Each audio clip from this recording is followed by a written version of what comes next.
રાજકોટના 78માં હોમગાર્ડના સ્થાપના દિવસની ઉજવણી મોરારજીભાઈ દેસાઈ દ્વારા 6 ડિસેમ્બરના રોજ માનદ સેવાકીય પ્રવૃત્તિ અર્થે હોમગાર્ડ ગૃહ રક્ષક દળની સ્થાપના કરવામાં આવી હતી, જેના ભાગરૂપે આજનો દિવસ હોમગાર્ડ સ્થાપના દિવસ તરીકે ઉજવાય છે।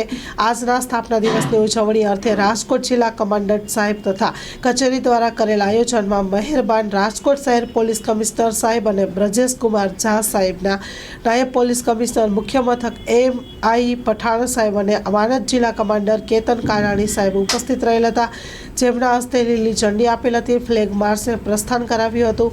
હોમગાર્ડના જવાનોએ હોર્ડિંગ્સ હાથમાં રાખીને ફ્લેગ માર્ચ યોજી હતી।